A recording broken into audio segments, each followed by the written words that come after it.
Visa শর্ত লঙ্ঘনের অভিযোগে 6 বাংলাদেশি নাগরিককে আটক করেছে ভারতের দিল্লি পুলিশ। মানুষ হত্যা এড়াতে ইরানের সঙ্গে সমঝোতা চান যুক্তরাষ্ট্রের প্রেসিডেন্ট ডোনাল্ড ট্রাম্প। আঞ্চলিক উত্তেজনা ও নিরাপত্তাহীনতা নিয়ে উদ্বিগ্ন চীন, খারাপ পরিস্থিতি ঠেকাতে ইরানকে সাহায্য করছে দেশটি। দক্ষিণ লেবাননের একাধিক এলাকায় ফসফরাস বোমা নিক্ষেপ করেছে ইসরায়েলি সেনাবাহিনী।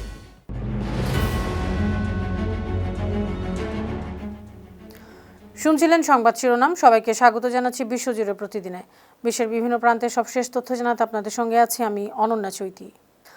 ভারতের দিল্লি পুলিশের central district special staff 6 Bangladeshi নাগরিককে আটক করেছে। ভারতীয় গণমাধ্যম দ্য প্রিন্ট জানিয়েছে রোববার তাদেরকে আটক করা হয়। তাদের বিরুদ্ধে অভিযোগ, তারা ডাবল এন্ট্রি ভিসার প্রতি সফরে অনুমোদিত সর্বোচ্চ 15 দিনের বেশি সময় ভারতে অবস্থান করেছেন। 6 জনকে সেবাধামের ডিটেনশন সেন্টারে স্থানান্তর করা হয়েছে। অন্যদিকে তাদেরকে আটকের বিষয়টি সামাজিক যোগাযোগ মাধ্যম এক্স পোস্টে জানিয়েছেন আসামের মুখ্যমন্ত্রী হেমন্ত বিশ্ব শর্মা। তিনি জানিয়েছেন 2 নারী সহ 6 বাংলাদেশি অনুপ্রবেশকারীকে আটক করেছে আসাম পুলিশ। পরে প্রতিবেশী বাংলাদেশের কর্তৃপক্ষের কাছে তাদের হস্তান্তর করা হয়েছে।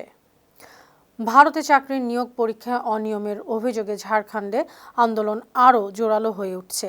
চাকরি প্রার্থীরা 14তম জেপিএসসির প্রিলিমিনারি পরীক্ষা বাতিল, প্রশ্নপত্র ফাঁসের অভিযোগের নিরপেক্ষ তদন্ত এবং রাজ্যের নিয়োগ ব্যবস্থার সংস্কারের দাবি জানিয়েছে আন্দোলনকারীরা। সোমবার এই দাবিতে রাঁচির জয়পাল সিং মুন্ডা স্টেডিয়ামে অনির্দিষ্টকালের অনশন শুরু করেছেন ছাত্রনেতা দেবেন্দ্রনাথ মাহাতো। ইতিমধ্যে আন্দোলনের প্রতি সমর্থন জানিয়েছে ককরোচ জনতা পার্টি সিজেপি। এ কারণে বিক্ষোভ আরও তীব্র হয়েছে। প্রশ্নপত্র ফাঁস, নিয়োগ প্রক্রিয়ায় অনিয়ম ও প্রশাসনিক গাফিলতির অভিযোগকে কেন্দ্র করেই এই আন্দোলন শুরু হয়েছে।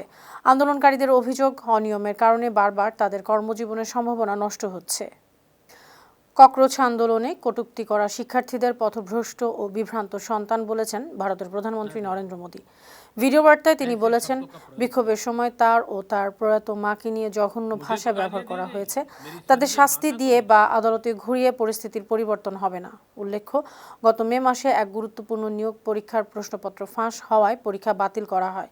এর জেরে 20 লাখেরও বেশি পরীক্ষার্থীকে পরের মাসে আবার পরীক্ষা দিতে হয়। এই ঘটনায় ভারতের কেন্দ্রীয় শিক্ষামন্ত্রীর পদত্যাগের দাবিতে তরুণদের নেতৃত্বে শুরু হয় ককরোচ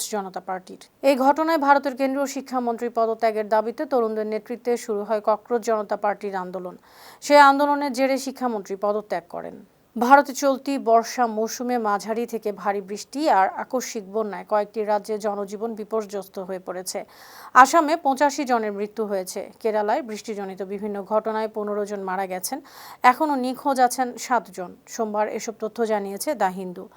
কেরালার মুখ্যমন্ত্রী ভিডি সতীশন জানিয়েছেন, সোমবার সকাল 9টা পর্যন্ত রাজ্য জুড়ে 316টি ত্রাণ শিবির চালু রয়েছে। সেখানে বৃষ্টি ও বন্যায় ক্ষতিগ্রস্ত 11,018 জন আশ্রয় নিয়েছেন। অধিকাংশ স্কুল বন্ধ রাখা হয়েছে।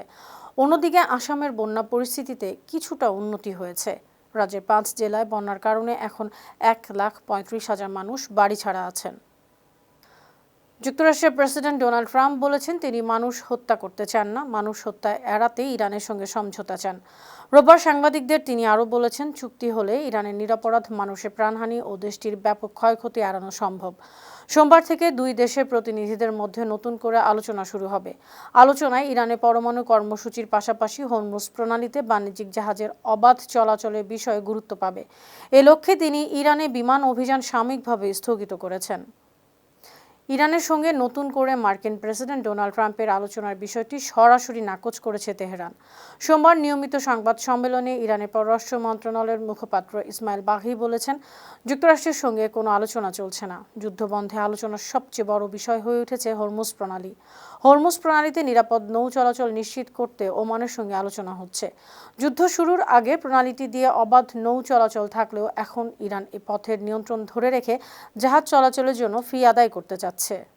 ইরানের পররাষ্ট্র মন্ত্রণালয়ের মুখপাত্র ইসমাইল বাঘি জানিয়েছেন, যুক্তরাষ্ট্রের সঙ্গে আলোচনায় নতুন কোনো মধ্যস্থতাকারী যুক্ত হয়নি। আঞ্চলিক উত্তেজনা বাড়া ও নিরাপত্তাহীনতা নিয়ে উদ্বিগ্ন চীন।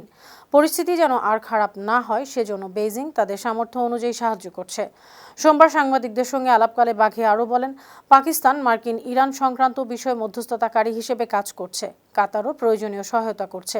চীন সহ আরও কয়েকটি দেশ সেই সংকট নিরসনে সহায়ক ভূমিকা পালন করছে।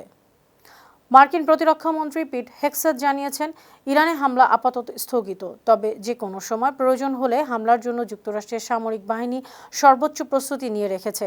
এই প্রস্তুতি অতীতের যে কোনো সময়ের তুলনায় সর্বোচ্চ পর্যায়ে আছে। সোমবার সামাজিক মাধ্যমে দেওয়া বার্তায় তিনি আরও বলেছেন, প্রেসিডেন্ট ডোনাল্ড ট্রাম্প যে সামরিক অভিযানের কথা বিবেচনা করেছিলেন তা বাস্তবায়িত হলে দ্বিতীয় বিশ্বযুদ্ধের পর সবচেয়ে বড় হামলাগুলোর একটি হতো। ইরানের জন্য তা ভয়াবহ পরিণতি হতো। ইরানে হামলা স্থগিত রাখতে মার্কিন প্রেসিডেন্টের ঘোষণার পর হেগসেথ এমন মন্তব্য করেন। ইসরায়েলকে রক্ষা এবং একই সঙ্গে মধ্যপ্রাচ্যে নিজেদের বাহিনী ও স্বার্থ সুরক্ষায় যুক্তরাষ্ট্রের পর্যাপ্ত সামরিক সক্ষমতা নাও থাকতে পারে, এমন আভাস দিয়েছেন মার্কিন সামরিক বাহিনীর ইউরোপীয় কমান্ডের প্রধান জেনারেল অ্যালেক্সাস গ্রিনকেভিচ। তিনি বলেছেন, ইরানের সঙ্গে সংঘাত দীর্ঘ হলে যুক্তরাষ্ট্রকে কঠিন সামরিক সিদ্ধান্ত নিতে হতে পারে। রোববার মার্কিন সংবাদ মাধ্যম দ্য ওয়াশিংটন পোস্ট সহ একাধিক সংবাদ মাধ্যম জানিয়েছে, ইরানের সঙ্গে সংঘাতে যুক্তরাষ্ট্রে ক্ষেপণাস্ত্র প্রতিরক্ষা অস্ত্রের প্রায় অর্ধেক ব্যবহার করেছে। এ অবস্থায় দীর্ঘমেয়াদী যুদ্ধ চললে অস্ত্রের মজুত ও সামরিক সক্ষমতার উপর আরও চাপ পড়তে পারে। সামুদ্রিক গোয়েন্দা প্রতিষ্ঠান উইন্ডওয়ার্ডের দাবি, হুথিদের ঘোষিত সামুদ্রিক অবরোধের মধ্যেও বাব এল মানদেব প্রণালী দিয়ে চীন সংশ্লিষ্ট 22টি জাহাজ নিরাপদে চলাচল করেছে। গেল 20 জুলাই থেকে 2 আগস্ট পর্যন্ত এসব জাহাজ নিরাপদে সৌদি আরবের বিভিন্ন বন্দরে পৌঁছেছে। এ সময় হুথিরা 4টি সৌদি তেলবাহী ট্যাঙ্কারে হামলা চালিয়েছে। প্রতিষ্ঠানটি আরও জানিয়েছে, হরমুজ প্রণালীতেও একই ধরনের চিত্র দেখা গেছে। হংকংয়ের পতাকাবাহী একটি প্রায় 333 মিটার দীর্ঘ অতি বৃহৎ তেলবাহী জাহাজ 30 থেকে 31 জুলাই হরমুজ প্রণালী অতিক্রম করেছে। জাহাজটি পুরো সময় তার স্বয়ংক্রিয় শনাক্তকরণ ব্যবস্থা চালু রেখেছিল। এ বিষয়ে চীন, হুথি বা সংশ্লিষ্ট কোনো পক্ষ এখনও আনুষ্ঠানিকভাবে কোনো মন্তব্য করেনি। দক্ষিণ লেবাননের একাধিক এলাকায় ইসরায়েলি সেনাবাহিনী ফসফরাস বোমা নিক্ষেপ করেছে। সোমবার লেবাননের সরকারি সংবাদ সংস্থা ন্যাশনাল নিউজ এজেন্সি জানিয়েছে, নাবাতিহে গভর্নরেটের ইয়ারুন ও আরনুন শহর এবং বিন্দ জুবাইল এলাকায় জলপাই ও পাইন গাছের বাগানে এসব বোমা নিক্ষেপ করা হয়েছে। এতে বড় ধরনের অগ্নিকাণ্ডের সৃষ্টি হয়েছে। একই সঙ্গে নাবাতিহের কাছে আলী আল তাহের পাহাড় এলাকায় ইসরায়েলি বাহিনী 2টি ক্ষেপণাস্ত্র হামলা চালিয়েছে। টায়ার শহরের বাইত আল সাইদ এলাকায় একটি ইসরায়েলি ড্রোন থেকে স্টান গ্রেনেড নিক্ষেপ করা হয়েছে। অন্যদিকে ইসরায়েলি সেনাবাহিনী জানিয়েছে, দক্ষিণ লেবাননে তাদের 401তম ব্রিগেডের অভিযান শেষ হয়েছে। রোববার বিবৃতি দিয়ে জানানো হয়েছে, 8 মাস আগে 91তম ডিভিশনের অধীনে থাকা এই ব্রিগেড ওই অঞ্চলে অভিযান শুরু করেছিল। এই সময় ব্রিগেডটি সীমান্ত এলাকায় প্রতিরক্ষামূলক কার্যক্রম পরিচালনা করেছে। এর অংশ হিসেবে দক্ষিণ লেবাননের তথাকথিত নিরাপত্তা অঞ্চলে সামরিক অভিযান চালিয়েছে। ইসরায়েলের সেনাবাহিনীর দাবি, অভিযানের সময় তারা হিজবুল্লাহর 1200টিরও বেশি স্থাপনা ধ্বংস করেছে, শত শত মিটার ভূগর্ভস্থ সুড়ঙ্গ গুড়িয়ে দিয়েছে, 600টিরও বেশি অস্ত্র উদ্ধার করেছে। অভিযানে 60 জনেরও বেশি হিজবুল্লাহ সদস্য নিহত হয়েছেন।